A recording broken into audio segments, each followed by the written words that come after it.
إلا الله الحليم الكريم سبحان الله رب العرش العظيم الحمد لله رب العالمين أسألك موجبات رحمتك وعزائم مغفرتك والغنيمة من كل بر والعصمة من كل ذنب لا تدع لنا ذنبا إلا غفرته ولا هما إلا فرجته ولا دينا إلا قضيته ولا حاجة من حوائج الدنيا والآخرة هي لك رضا إلا قضيتها يا أرحم الراحمين يا أرحم الراحمين يا أرحم الراحمين يا أكرم الأكرمين مولا کریم، ہم گناہگار ہیں، ہم قصوروار ہیں، ہم خطا وار ہیں، لغزش کرنے والے ہیں، نافرمانی کرنے والے ہیں،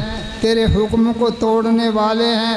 اے الہ العالمین، ہم نے رات کی اندھیریوں میں، دن کے اجالوں میں، سفر اور حضر میں، جلوت اور خلوت میں کوئی دقیقہ ایسا نہ بچا جو ہمارے سر سے لے کر پیر تک اور پیر سے لے کر سر تک ہم گناہوں کے اندر مبتلا نہ ہوئے ہوں۔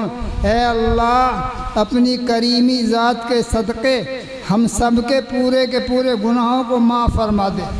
یا اللہ، ہمارے صغیرہ کبیرہ، نئے پرانے، اندھیرے اجالے کے یا اللہ سارے گناہوں کو یا اللہ تو معاف فرما دے۔ یا اللہ، تمام گناہوں کو معاف فرما۔ یا اللہ، ہمارے قصوروں کو معاف فرما، ہماری خطاؤں کو درگزر فرما۔ مولا کریم، ہم سب کو ایک اور نیک بنا، نیک راستے پر چلنے کی توفیق نصیب فرما۔ یا اللہ، ہم سب کا مل بیٹھنے کو قبول فرما، کہنے اور سننے کو اے اللہ قبول اور منظور فرما۔ اے اللہ، اس بستی کے اندر خصوصی رحمتوں کا نزول فرما۔ یا اللہ، بیماروں کو شفائے کاملہ عاجلہ مستمرہ دائمہ نصیب فرما۔ یا اللہ، ہر پریشان کی پریشانی کو دور فرما۔ مولا کریم، آدم علیہ السلام سے لے کر اب تک جتنے مسلمان ایمان والے مومنین مومنات دنیا سے جا چکے، اے اللہ ان سب کو غریق رحمت فرما، جنت الفردوس عطا فرما۔ ہم سب کے آباء و اجداد، عزیز و اقارب، رشتہ دار، ملنے والے، متعلقین، دوست و احباب، بزرگان دین، ہمارے اساتذہ کرام اور ہم پر احسان کرنے والے، محبت کرنے والے، ہم سے امید رکھنے والے جو دنیا سے جا چکے، یا اللہ ان سب کی مغفرت فرما، ان سب کو جنت الفردوس عطا فرما۔ ان کے حق میں ہماری دعاؤں کو یا اللہ تو قبول و منظور فرما۔ مولا کریم، اپنے فضل و کرم سے مدرسوں کی ایجاد فرما۔ یا اللہ، مدرسوں کو آزادی سے دین کی تعلیم کرنے کی توفیق نصیب فرما۔ یا اللہ، جتنے بھی مدارس، مدارس، مساجد، مراکز جتنے بھی ہیں اللہ، دینی ادارے، سب کو اے اللہ آباد فرما اور سب کی حفاظت فرما۔ جن لوگوں نے مدرسے کی اس وقت امداد کی ہے اللہ، ان کے گھروں میں خیر و برکت نصیب فرما، عافیت نصیب فرما۔ اے اللہ، جو کرنے والے ہیں یا اللہ اس مدرسے کی طرف کو سب کو توجہ کرنے کی توفیق نصیب فرما اور سب کے جائز مقاصد میں کامیابی نصیب فرما۔ غربت اور مسکنت سے حفاظت فرما، فراوانی کی روزی نصیب فرما، حلال روزی ہم سب کو نصیب فرما، حرام روزی سے ہم سب کی اے اللہ پوری حفاظت فرما۔ یا الہ العالمین، جن حضرات نے، متعلقین نے، ملنے والوں نے دعا کے لیے کہا ہے اللہ، ان کے جائز مقاصد میں کامیابی نصیب فرما، دلی تمناؤں کو پوری فرما۔ ذریعہ معاش کے بارے میں جن لوگوں نے ہم سے دعا کے لیے کہا ہے اللہ، ان کے ذرائع معاش میں برکت نصیب فرما۔ یا اللہ، حلال روزی کے ذرائع نصیب فرما۔ یا اللہ، حرام روزی سے حفاظت فرما۔ یا اللہ، ہماری جان کی، مال کی، آل کی، نوال کی، دین کی، ایمان کی، گھر کی، بار کی، تن کی، دھن کی یا اللہ حفاظت فرما۔ یا اللہ، امن و سلامتی کی زندگی نصیب فرما۔ یا اللہ، حاضرین مجلس کے جو ارادے، جو مرادے، جو تمنائیں، جو پریشانیاں ہیں پریشانیوں کو دور فرما اور ان کی مرادوں کو پوری فرما۔ اے اللہ جو صاحب اولاد نہیں ہے، اے اللہ نہیں ہے، ان کو صاحب اولاد بنا۔ اے اللہ جن کے نرینہ اولاد نہیں ہے، نیک فرزند عطا فرما، ان کی آنکھوں کو ٹھنڈا فرما۔ اے اللہ ان کی مرادوں کو پوری فرما۔ یا اللہ جو نوجوان لڑکے اور لڑکیاں کنوارے رہ رہے ہیں، اے اللہ یا سیکنڈ ہینڈ ہے، ان کی شادی نہیں ہو رہی ہے دوبارہ، یا اللہ ان کو شادی کرنے کی غیب سے شکلیں صورتیں نصیب فرما دے۔ یا اللہ ان کی شکلیں صورتیں غیب سے عطا فرما دے، ان کا جوڑ نیک عورت سے ملا دے۔ اے اللہ اچھا برتاؤ کرنے کی توفیق نصیب فرما دے۔ اے اللہ ہر ایک سنت پر عمل کرنے کی توفیق نصیب فرما دے۔ مولا کریم شرکت شیاطینوں انسانوں سے ہم سب کی حفاظت فرما۔ اچانک آنے والے حوادثات سے، مصیبتوں سے، پریشانیوں سے، بلاؤں سے، آفتوں سے، ایکسیڈنٹ وغیرہ سے، لڑائی جھگڑے فتنے فساد سے ہم سب کی پوری حفاظت فرما۔ ہم سب کو پکے سچے نمازی اور دیندار بنا۔ یا اللہ علم نافع عمل صالح کی توفیق نصیب فرما۔ مولا کریم موت کی سختی سے نجات دیجیے، عذاب قبر سے، عذاب دوزخ سے بچائیے، آخرت کی منزلوں مراحلوں کو ہمارے لیے آسان فرمائیے۔ یا اللہ قیامت کے ہولناک منظر سے ہم سب کی حفاظت فرمائیے۔ یا اللہ پل صراط کا راستہ ہم سب کے لیے آسان فرمائیے، میزان پر آسانی دیجیے، حساب آسان لیجیے، عرش کے سائے میں ہم سب کو جگہ عنایت فرما دیجیے۔ مولا کریم نبی کریم صلی اللہ علیہ وسلم کی شفاعت اور قربت نصیب فرمائیے۔ آپ کے دست مبارک سے ہم سب کو جام کوثر عطا فرمائیے۔ یا رحم الراحمین ہم سب کو بغیر حساب و کتاب کے جنت الفردوس عطا فرمائیے۔ یا رحم الراحمین مرد دم غیب سے مدد کیجیے، ساتھ ایمان کے اٹھا لیجیے۔ جب دم واپسی ہو یا اللہ لپر ہو لا الہ الا اللہ محمد الرسول اللہ صلی اللہ تعالی علیہ وسلم۔ ربنا تقبل منا انک انت السمیع العلیم وتب علینا انک انت التواب الرحیم، وصلی اللہ تعالی علی خیر خلقہ محمد وعلی آلہ واصحابہ اجمعین برحمتک یا ارحم الراحمین۔